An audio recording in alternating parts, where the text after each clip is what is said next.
Let me be absolutely crystal clear with you. This is not a video about your behavior at work.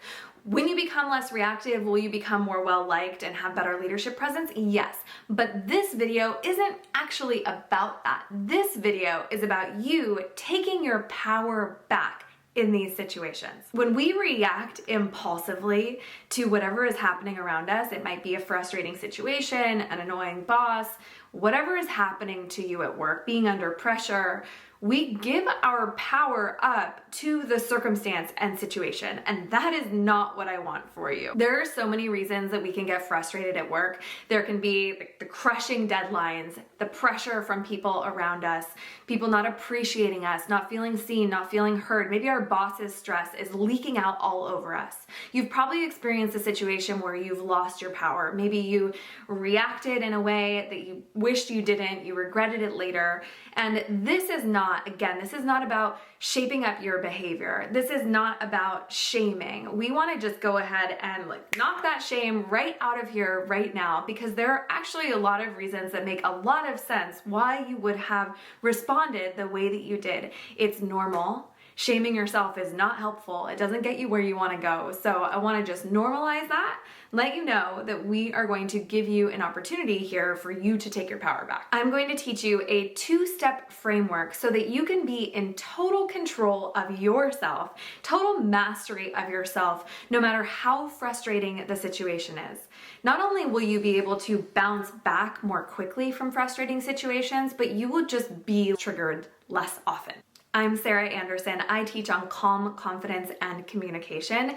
And in each video, I'm giving you tactical, actionable, little bite-sized things that you can implement to change your life one video at a time. If you cringe a little bit when you think back on situations that you've been in before and how you've responded, if you're tired of people not getting you, getting to you, or you not getting what you want, I've got your back. Here are the timestamps of what to expect today. I'm going to walk you through why it's not your fault and why it actually makes sense that you react in this way. Then I'm going to give you a two-step framework to change it, because even though it's normal, you obviously want to change it too. That's why you're here. And then we're going to talk about how you can get what you want more often. In order to make a change, you have to first be really clear on what is happening. And you're probably thinking, I know what's happening. Something annoying happens and then I react to it and then I feel bad about it later. But that's actually not what's happening. If we slow it down a little bit more, you'll start to see that there are other factors at play here. Let me explain. And when I do, this will blow your mind. So when something like this happens, there is the event, the frustrating occurrence, and then what happens before your behavior, before any of these, even the thoughts in your mind, there is a physical response that happens in your body. This response can typically feel like tightness, heat, maybe we sweat a little bit, maybe we even just feel like bad tingling sensations in our body. It brings about this sense of urgency within yourself. So there's the event, then there's the physical feelings of urgency that happen within yourself. Let me know if you've noticed this before. If you haven't noticed it before, pay attention the next time you get frustrated. Even just noticing that this is happening is one step closer to your freedom, because your awareness equals your freedom. It's your awareness, then you're able to shift it, then you feel more free. So notice what happens the next time. Notice what the physical sensations are for you. And if you already noticed this, let me know in the comments below what your flavor of this is, because it will be a little bit different from person to person. Let's go a layer deeper. So you're feeling these sensations, but what's really happening? What's really happening is, and I'm gonna give you this little demonstration. I believe I got this from Peter Levine. He teaches on trauma and gives this illustration of what's happening in your brain, because this is really important. This knowledge is empowering you. So this is your brain, this is your neck and brainstem, and this is your prefrontal cortex. That's the part of your brain that is responsible for higher reasoning, higher executive function, all of these parts that make us a modern, reasonable human being. And what happens when we get into a state where we are activated, and that could be for a number of different reasons, but let's just say it's like frustration or anxiety at work. When we get activated, we flip our lid. And the connection between our brainstem and our brain and our centers for higher reasoning are, can I see my hand? Okay, you can see my hand, are no longer connected. That means that what we are left with is our reptile brain. We're left with our more primitive version of our brain.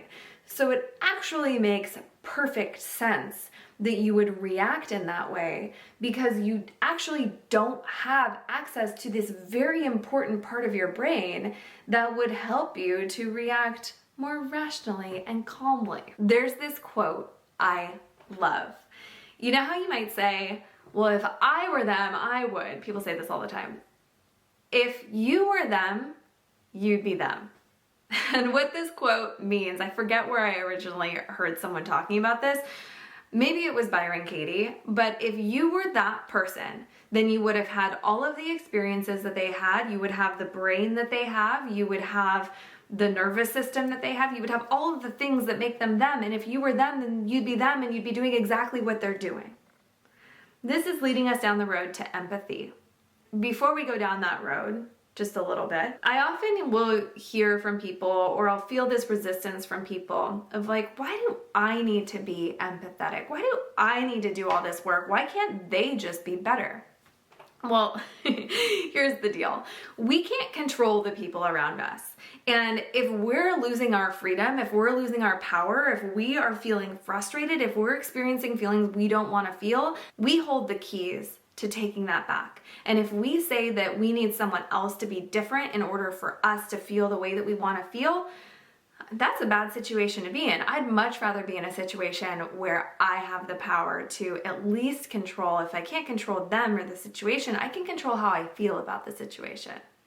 And one of the ways that you can do that is to have more empathy. And practically what that means is just asking yourself, if I were them, say someone did something a little bit frustrating. Maybe they snapped at you. Maybe they were rude to you.